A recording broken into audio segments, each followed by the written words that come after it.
Baik, Bismillahirrahmanirrahim. Assalamualaikum warahmatullahi wabarakatuh.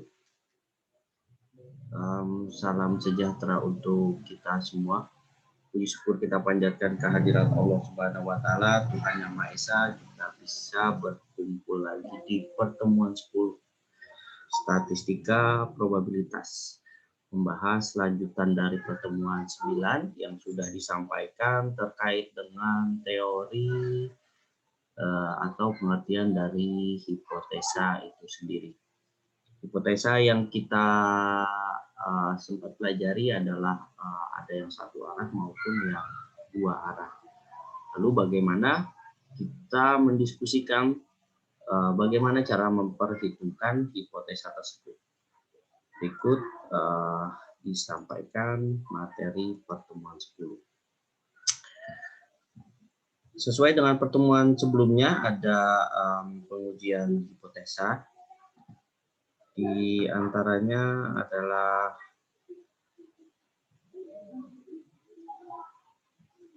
kriteria pengujian atau satu arah, satu rata-rata atau nilai X rata-rata. Yang pertama adalah jika nilai N atau total data lebih besar atau sama dengan 30 menggunakan Z-tabel. Tapi kalau total datanya kurang dari 30 menggunakan T-tabel atau tabel distribusi.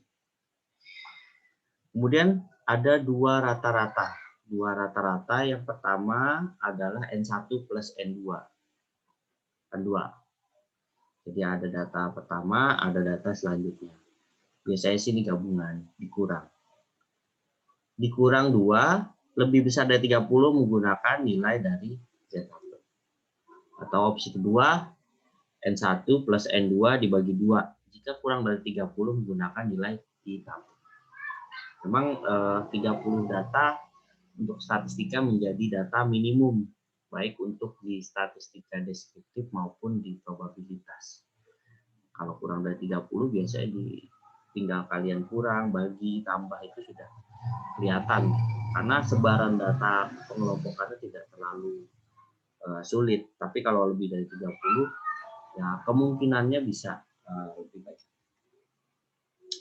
Kemudian ada langkah-langkah pengujian hipotesis. Dua-duanya tipenya sama. Tipe di apa? Di satu rata-rata. Bentukannya apa? Bentukan pada tabel Z. Bentukan pada tabel Z-nya itu sama. Tabel Z atau hipotesis kurang dari minus Z alpha. Sama kan untuk yang kedua. Dua rata-rata adalah kurang dari minus Z alpha. Bedanya kalau satu H0 atau data awal adalah mu lebih besar dari mu 0. Tolakannya, ingkarannya, hipotesis ingkaran adalah mu lebih kecil dari mu. Lebih kecil bisa apa? Bisa jadi juga tergantung mana prosesnya. Untuk yang satu, tapi kalau untuk yang dua, dia akan terbagi di kanan kiri. Mu 1 kurang mu 2 untuk 0 lebih besar dari nilai deltanya, delta 0. Lalu tolakannya adalah mu 1 kurang mu 2 lebih kecil dari D. Dia adalah rata-ratanya.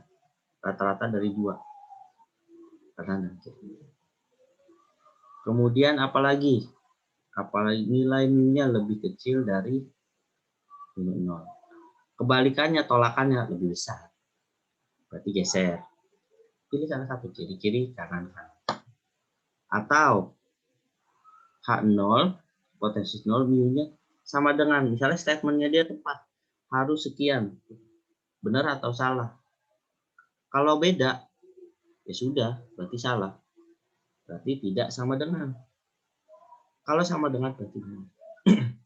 Jadi, dia beda tipis sama ini. Kalau yang atas lebih besar sama dengan. Sama aja, berarti benar. Sama dan lebih.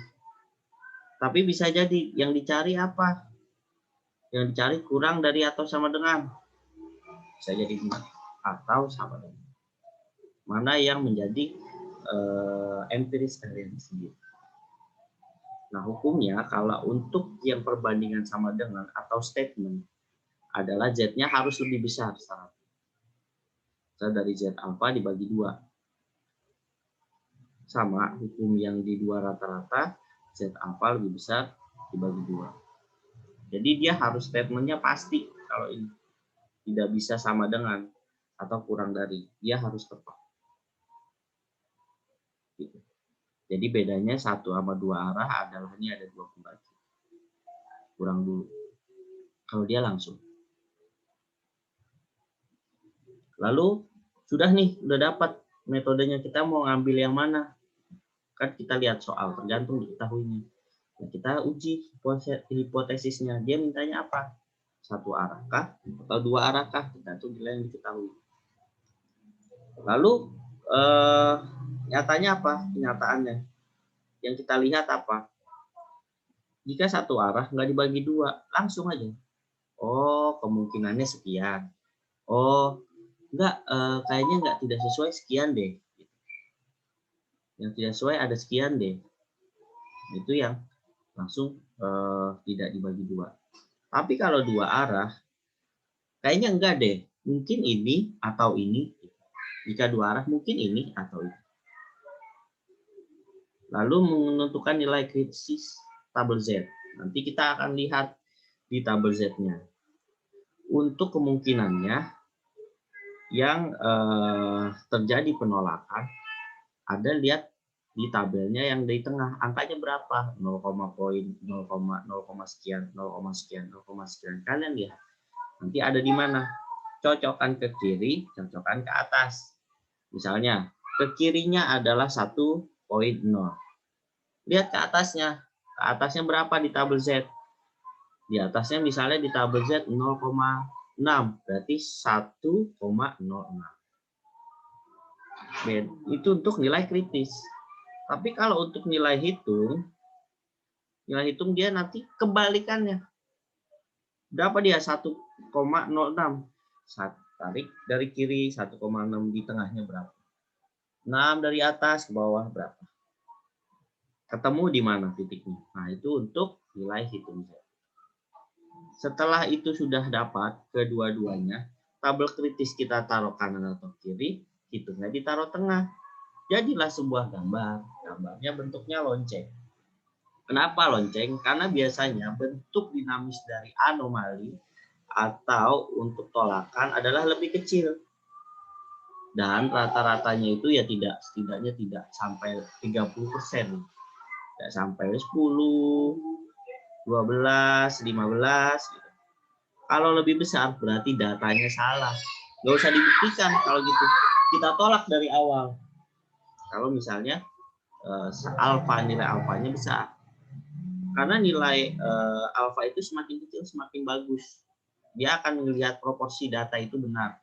Validasinya benar. Even itu keyakinan atau tidak keyakinan. Kebenaran atau tolakan. Nah, setelah itu baru dapat kesimpulannya. Kalau misalnya bentuknya sudah lonceng, itu berarti datanya sudah benar. Bisa jadi skew ke kiri, tapi untuk apa? Untuk tolakan, satu arah. Bisa untuk ke kanan, tolakan satu arah. Tapi kalau 2 arah biasanya lonceng. Jadi kelihatan anomalinya ada di mana. Data yang tidak berkelompoknya ada di mana. Data yang tidak berkelompok bentuknya apa? Bentuknya dikonversikan lewat angka, tapi ada yang dari statement, persetujuan atau pengikat. Nah ini variance ya. Variance-nya dia miring kemana? Ada penolakan miring ke kiri, ada penolakan miring ke kanan. Dari apa? Dari rata-rata X bar. Untuk nilai pastinya adalah nilai mu. Ini data keseluruhan. Data yang banyak, penolakannya ada berapa? Kalau penolakannya banyak, ya itu salah. Kemungkinan penolakan yang banyak berarti salah. Bukan tolakan, tidak sesuai ya. Alfa, nilai alfanya terlalu banyak, berarti tidak sesuai. Nah, ini kan bentuk lonceng juga nih. Ini untuk kurva normalnya bentuknya standarnya seperti ini. Nah ini lonceng juga. Cuman kan ini ada 2 arah, dan 1 minus. nilai anomali tolakan atau nilai ketidaksesuaian. H0 jika untuk nilai mu-nya sama dengan 0 atau tolakannya tidak sama dengan 0. Benar atau enggak? Tapi kalau dia tidak bisa rata-rata. Nah, kalau ini yang bisa rata-rata, dia salah aja. Dia lebih besar atau sama dengan, lebih besar atau sama dengan, sampai di sini aja udah benar. Tapi kalau dia sudah kurang, dia salah nih. Berarti dia minus alfa bagi 2. Atau sisi kanan. Kenapa dia lebih kecil? K. Kecil. Kecil atau sama dengan. Dari sini aja dia sudah benar. Sampai. Nah, tolakannya ada berapa? Kecil sini. Ini tolakan lebih besar. Gitu. Sekarang pertanyaannya, ada pengujian 2 arah. Apa masalahnya? Ada populasi plat baja yang diproduksi 80 cm. Variansnya, simpangannya adalah 7 cm. Sesudah berselang 3 tahun, udah 3 tahun nih. Berarti dia tidak ada kalibrasi. Teknisi perusahaan meragukan hipotesisnya mengenai rata-rata panjang plat. Kan harus diukur ulang. Sesuai nggak, masih sesuai nggak. Tapi udah 3 tahun. Lalu diambil sampel. Sampelnya berapa? Total datanya ada 100. N-nya ada 100. Panjang plat baja 83 cm. Standar deviasinya tetap. Dengan standar deviasi tetap. Dia ngambil standar deviasi tetap. Apakah ada alasan untuk meragukan bahwa panjang plat baja yang dihasilkan sama dengan 80 cm pada taraf signifikasi alfa 5%? Nah, dia anomalinya, asumsinya dia 5%. Ini harusnya susut nih Pak. Kayaknya enggak deh. Harusnya kalau udah 30 ya kira-kira 5%. Dia ambil 5%. Nah, kita sudah dapat kemungkinannya. Tadi kan panjang rata-rata nih. Saya pengennya itu 80%. Harus 80. Tapi kan udah 3 tahun. Masa tetap 80 Pak? Pasti sudah ada penyusutan sekitar 5% asumsinya. Karena datanya lebih dari 30, dia pakai tabel Z.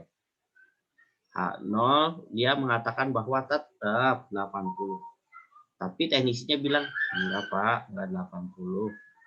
Lalu dia punya taraf pengujian. Anomalinya berapa tadi? Anomali untuk nilai alfa adalah 5%. 5%, dia standar pengujiannya apa? 2 arah. Bisa jadi iya, bisa jadi enggak. Atau tetap, misalnya. Tetap sih, masa sih? Lalu berarti dia sini 5%. 5% berapa? 5 dibagi 100, jadi 0,05 dibagi 2, karena dia 2 arah, jadi 0,025. Alfanya berarti berapa? 0,5 dibagi 0,05 bagi 2 berapa? 0,025, berarti 0,475. Nah, dilihat nih tabel Z-nya. Tabel Z 0,475 ada di mana? Nah, kalian lihat di tengahnya, cari tuh yang 0,0,0. Berarti dia sekitar di sini 1,9 dan 0,6. Jadi 1,9. Lalu ada kriteria pengujian. H0 diterima jika apa? Jika anomali berapa nih? Minus 1,96 kurang dari Z, kurang dari normal, atau lebih kurang dari 1,96, atau di sini atau di sini. H0 ditolak, enggak, kemungkinan Z-nya itu lebih besar dari 96 atau Z kurang dari 1,96. Berarti kita hitung lagi statistik hitungnya. Apa benar rata-rata X dikurang mu dibagi S akar N, akar dari berapa tadi? 100 ya. Akar dari 100 berarti 83 dikurang 80 dibagi S variannya berapa? 7. Dibagi akar 100. Sama dengan 4,28.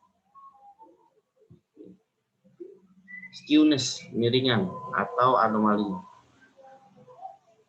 Makanya dapat 7. Terus 83 dari mana? Nih, berselang rata-rata panjang plat adalah 83. Itu 83 kurang 40. 1 sama 2 kan. 1 sama 2-nya dikurang. Lalu apa iya tetap gitu. Iya, buktinya tetap. Lalu kita lihat HA-nya berapa. Tapi berdasarkan bukti ini dia 0,5 Pak. 5% dari asumsi saya karena pemakaian 3 tahun. Oh iya. Berarti di sini kepastian dari 80 cm adalah di kemungkinan 1,96 dan ketidaksesuaiannya ada minus 1,96 dan 4,28. Nah, ininya sama nih. Ini kan harusnya 80. Tapi ternyata keyakinannya si dia punya nilai di sebelah kanan adalah 4,28 yang harusnya sesuai. Jadi ya benar dong. Kesimpulan derajat hitung ada di daerah penolakan HO. Jadi pernyataan teknisi perusahaan meragukan hipotesis mengenai rata-rata panjang plat tersebut adalah benar. Jadi ya asumsinya bahwa benar, nggak sesuai. Jadi yang kalian lihat adalah nilai ini. Nilai anomali berdasarkan dari titik tengah dari tabel Z dibandingkan dengan nilai keluarannya 4,28. Jadi dia tidak sama dengan 8. Lalu ada lagi pernyataan suatu perusahaan rokok X yang menyatakan bahwa kadar tar rokok produksinya kurang dari 17,5. Dia menyatakan nih tarnya kurang dari ya. Tarnya kurang dari 1,75. Pernyataan perusahaan rokok kadar tar rokok produksinya kurang dari 85. Pernyataannya dia kurang. Lalu sampel acaknya berapa? 8. Berarti N-nya ada 8. Lalu diukur. Dari 8 sampel acak ini setelah diukur 18,3. Nih, faktanya ya nyata. Kan tadi ada nyata. Nyatanya ini lebih dari 17,5. Dengan variansnya 1,422. Gunakan alfanya 5%. Anomalinya kita ambil 5% untuk pengujian.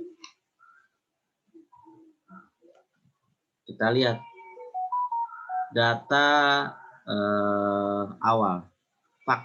Faktanya adalah mu 0 lebih dari 17,5. Berdasarkan apa sampel? Tapi statementnya perusahaan enggak. Kurang dari 17,5. Karena kurang dari 30 pakai tabel distribusi T. Satu arah dia ke kiri. Karena dia menyatakan ketidaksesuaian dari fakta. Nah, kita ukur nilai alfanya. Alfa sama dengan 5% atau 0,05. Kita lihat tabel distribusi T 0,05. Ada di mana? Cari 0. 0 di atas berarti. Tarik titik 5. Dapat dari atas ke 5. Berarti bawahnya berapa? 1,875. Lalu kriteria pengujian. Jika T-nya lebih besar dari 1,895 dari nilai kritisnya. Dan jika ditolak maka T-nya minus 1,95. Asumsinya pakai rumusnya rata-rata dikurang mu. Rata-ratanya tadi berapa? rata-ratanya 18 nilai TAR yang sudah dibuktikan. Lalu ada nilai apa? Nilai klaim. Nilai klaimnya tolakan 17,5 dibagi 1,42 dibagi akar 8. 8 adalah total datanya. 1,42 itu kan variansi kemiringan. Jadi di sini 2,21. Nah, keputusan terima H0. Jadi setelah dibuktikan bahwa dia klaimnya ini 1,895 dengan nilai hitungan ada H0 2,213. Jadi kesimpulan nilai T yang di daerah penerimaan HO atau fakta, jadi pernyataan bahwa rata-rata kadar pokok produksinya kurang dari 17,5 tidak tepat. Perusahaan salah dong, berdasarkan faktanya seperti itu. Kita cuma ambil 5% dari 8 data. Semakin kecil saat dia bisa dibuktikan, maka datanya semakin benar. Makanya taraf pengujian ini nggak boleh besar-besar. Lalu uji yang ke kanan. Pernyataan bahwa gaji pegawai perusahaan di atas 750.000. Tanya, pegawai kamu gajinya berapa? Di atas 750.000. Lalu diambil sampel acak. Yaudah, nanti saya tanyain ya, pekerjanya gajinya berapa. Rata-rata ternyata gajinya 1.020.000. Lalu ada simpangan baku atau variance. Variance-nya 820.686. Alfanya berapa? 1%. Kecil nih, ini makin bagus nih. Ujilah apakah pernyataan tersebut diterima atau ditolak. Ujinya adalah satu arah kanan dengan, nah ini bisa jadi nih, biar bisa hijack atau apa ini. H0-nya kurang dari 750.000. Tolakannya faktanya adalah lebih dari 750.000. Makanya yang saya bilang distribusi T itu terlalu ini tidak kelihatan lah. H0 kurang dari 750.000. Faktanya adalah lebih dari 750.000 dengan T pengujian kanan. Tarafnya adalah 1% atau 0,01. Dia tabel distribusi T 0,1 berapa? 2,539. Kriteria pengujian ada lebih kecil dari 2,539. Berarti ini 1.020.000 dong. Berapa kurang? Terus di sini si variansnya S. Varian itu S. 686 akar dibagi 20 adalah 1,40. Jadi nilainya lebih besar. Simpulan nilai T hitung ke daerah penerimaan HO di rata-rata gaji pegawai di suatu perusahaan A di atas 350 kurang tepat. Ya, lebih besar. Lalu ada kunci kasus dua arah. Nilai matematika SMU 60 akan sama. Nilai matematika SMU adalah 60. Tahun ini paling sama dengan tahun lalu. Lalu diambil nih 10 murid. Ternyata dari 10 murid nilainya 68,8. Variasinya adalah 14,91. Dengan menggunakan alfa, alfanya adalah 5%. Ya, diterima atau ditolak?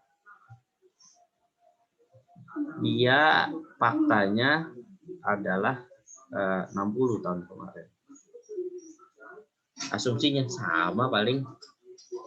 Tapi setelah nyata, tolakannya adalah, kenyataannya adalah ya 60, 68. Bagaimana prosesnya? Lagi-lagi ini dua.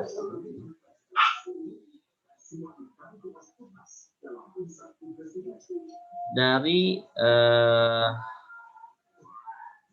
data awalnya 60, tapi enggak.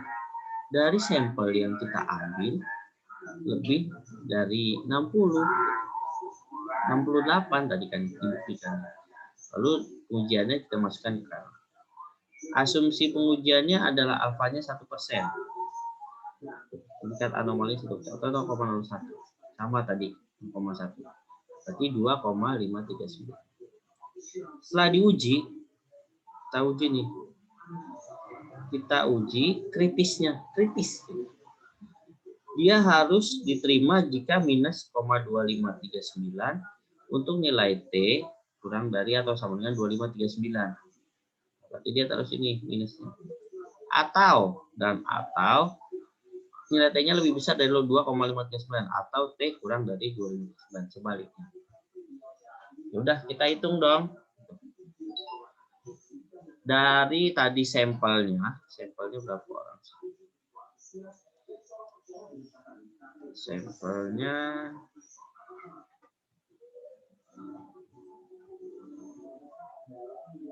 10 murid. Ambil 10 murid, dari 10 murid ini nilainya 6,8 dikurang 60 dibagi variasinya berapa, kemiringannya, kelompoknya ada 14,91 dari akar 10, 1,867. Dari seluruh data ini dia 1,867. Ternyata nilai kritisnya aja 2,539. Kesimpulan nilai T hitung adalah di daerah penerimaan HO. Jadi rata-rata nilai matematika di sebuah SMU tahun ini adalah 60. Jadi karena nilainya lebih pastinya lebih banyak, diklaimnya adalah 60, maka dia pernyataannya adalah tepat. Gitu. Lalu kasus satu arah dua rata-rata. Masalah lagi nih, Nadira Store 2 divisi, penjualan 71, produksi 18. Variansnya penjualan 15, divisi produksi 51. Banyak banget. Sampel yang diambil sebesar 80 pada divisi penjualan dan 71 pada divisi produksi dengan taraf nyata 5%. Apakah perbedaan rata-rata banyaknya hari membolos di kedua divisi pada toko Nadira Store paling banyak 51 hari per tahun? Nah, dia lihat dulu nih, divisi penjualan 71. Yang diambil sampel adalah 80, lebih banyak. Lalu divisi produksi 18. Dan dari sampelnya adalah 71. Nah, ini kan rata-ratanya. Sudah dapat diketahuinya dengan asumsi taraf nyata 5%. Uji hipotesisnya. Rata-ratanya berapa nih tadi? Rata-rata 1, 71.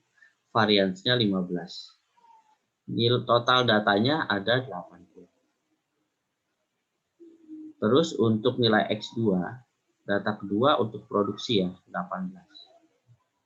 Variansnya adalah 51. Total data ada 71. Yang dicari adalah D0. D0-nya kurang dari absennya 51. Kita coba hipotesisnya. H0 mu 1 dibagi mu 2 kurang dari 51. Atau iya sih banyak setahun itu 51. Uji hipotesis satu arah dua rata-rata. Taraf pengujiannya nilai alfanya adalah 5% atau 0,05. Alfa adalah 0,5 dikurang 0,05. Nilai alfanya udah tetap ya 0,5. Karena apa? Karena 1% dibagi 2.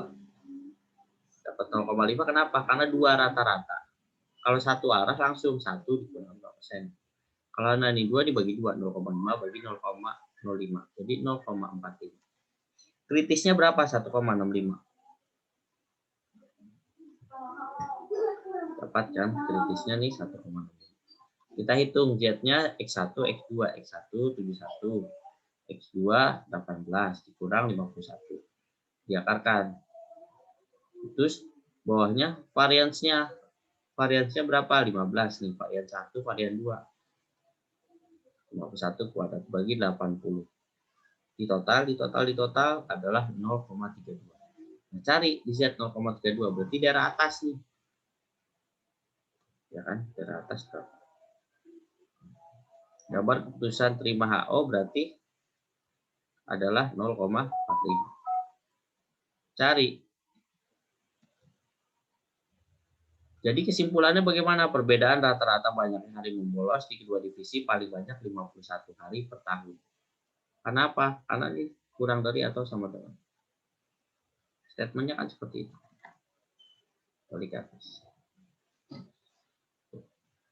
Paling banyak. Jadi bisa lebih dari.